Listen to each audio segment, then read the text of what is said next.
You hear people talk a lot about media literacy, but you don't hear a lot about how to do it.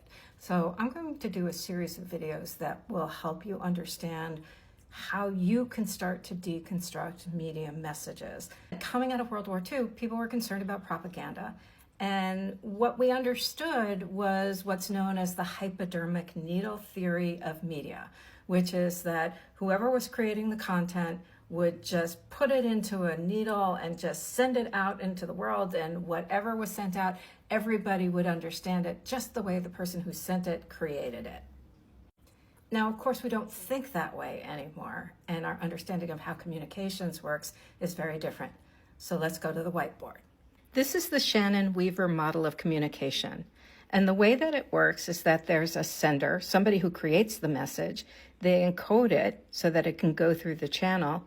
It is decoded so that the receiver can get the message. The receiver can also provide feedback back to the sender.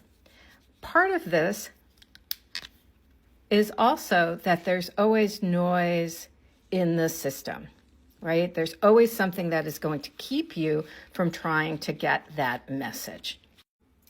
Shannon and Weaver's model was really a technical model. It didn't take into account social and cultural aspects of how people receive or send a message.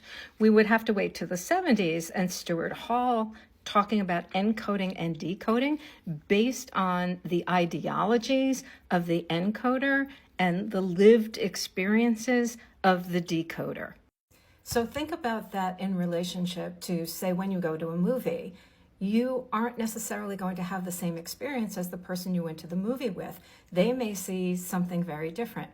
Or think about it in terms of a commercial. One person may look at an advertisement and see, oh, wow, people are getting really fit by wearing Nike running shoes, and other people may see women's bodies being sexualized for the male gaze. You can also think of it in terms of social media posts. For instance, somebody may see a post and say, yes, I absolutely agree with this, and then other people are going to jump on it and say, no, this person's totally wrong, and they don't know what the heck they're talking about. That usually has very little to do with the producer of the content and everything to do with the people interpreting it. They're decoding the message from their perspective. They aren't looking at it from the way that the producer created it. The feedback portion of this is also really important. It used to be if you had a problem with, say, an advertiser, you would have to find out what their mailing address was, you'd have to write a letter, you'd have to go to the post office, get a stamp, all of that kind of thing. Now, if you have an issue with a brand, you can say right away that you have a problem with them. Or a politician, you have a problem with them. What social media has done has allowed for us to provide immediate feedback. Now, what do I mean about noise? Noise can be a couple of different things. It can be environmental noise, meaning that there's noise going on around you. Say you go to a movie theater and people are talking on their cell phones while you're trying to watch the movie. That's environmental noise. It could be technical noise, meaning that you can't hear somebody on your cell phone when they're calling you because they drop out.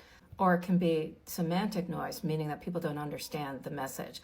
So the example I like to give in my class is, bear with me. Now, if I say that, I'm probably saying, wait with me, bear with me, stay with me. But somebody could interpret it as, bear with me, like I have a grizzly bear next to me. That would be an example of semantic noise. So what does this have to do with media literacy? What it tells us is that we have to be aware as creators of content that people on the other side are going to decode it based on their own experiences. You can't produce content that everybody is going to agree with. That there are always going to be people who aren't going to understand what you are creating, and you're going to find the people who need and want the content that you create. Like I said, I'm going to do this as a series, and the next video that I'm going to do is going to be analysis from a feminist perspective.